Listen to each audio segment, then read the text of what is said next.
संपूर्ण भारतवर्ष में हिंदुओं द्वारा श्रावण मास के शुक्ल पक्ष की पंचमी तिथि को नागपंचमी का त्योहार मनाया जाता है।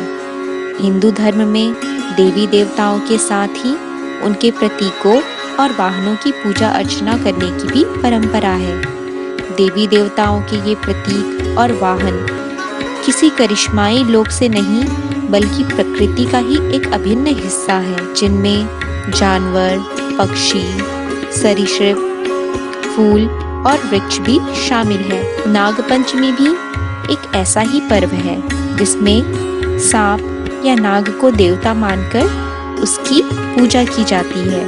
सामान्यतः नागपंचमी का पर्व हरियाली तीज के 2 दिन बाद आता है।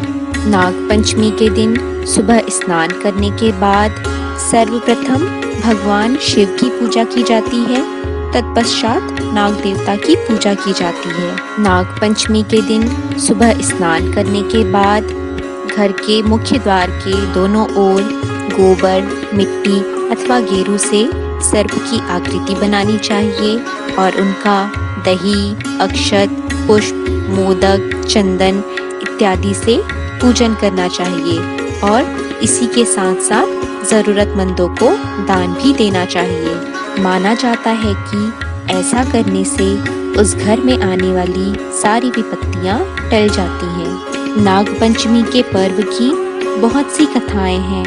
नागपंचमी की पूजा को भगवान श्री कृष्ण के साथ भी जोड़कर देखा जाता है। लोक कथाओं के अनुसार भगवान श्री कृष्ण के मामा उन्हें मारने के लिए कालिया नाम का नाग भेजते हैं। एक दिन जब श्री कृष्ण अपने दोस्तों के साथ खेल रहे होते हैं तो उनकी गेंद नदी में गिर जाती है। जब वे उसे लाने के लिए नदी में उतरते हैं तो कालिया उन पर आक्रमण कर देता है। श्री कृष्ण के आगे नाग की एक नहीं चलती है। वह भगवान श्री कृष्ण से माफी मांगते हैं और यह वचन भी देते हैं कि वह गांव वालों को कभी नुकसान नहीं पहुंचाएंगे और हमेशा के लिए वहां से चले जाएंगे। कालिया नाग पर श्री कृष्ण की विजय को भी नागपंचमी के रूप में मनाया जाता है। तो आइए जानते हैं नागपंचमी के दिन हमें क्या कार्य करना चाहिए और क्या नहीं करना चाहिए। नागपंचमी के दिन बाम्बी अथवा नाग देवता का निवास स्थान की पूजा करनी चाहिए। नाग देव को दूध नहीं पिलाना चाहिए, उन पर दूध चढ़ा सकते हैं। नाग देवता की सुगंधित पुष्प व चंदन से ही पूजा करनी चाहिए क्योंकि नाग देवता को सुगंध प्रिय है। कहा जाता है कि नागपंचमी के दिन लोहे के बर्तनों का इस्तेमाल नहीं करना चाहिए। इस दिन लोहे के बर्तनों में न तो खाना खाना चाहिए और न ही खाना बनाना चाहिए। इस दिन जमीन की खुदाई नहीं करनी चाहिए, ऐसा करना अशुभ माना जाता है।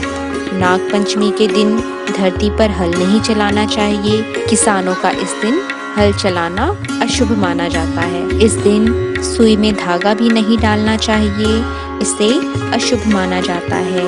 नागपंचमी के दिन किसी से विवाद, लड़ाई, झगड़ा नहीं करना चाहिए। ये सारी चीजें आपको नागपंचमी के दिन नहीं करनी चाहिए। जो व्यक्ति नागपंचमी के दिन व्रत करता है और पूजन करता है उसकी मनोकामना पूर्ण होती है। ज्योतिष शास्त्र के अनुसार कुंडली में अगर काल सर्प दोष है तो नागपंचमी के दिन नाग देवता की पूजा और रुद्राभिषेक करने से इस दोष से मुक्ति मिल जाती है।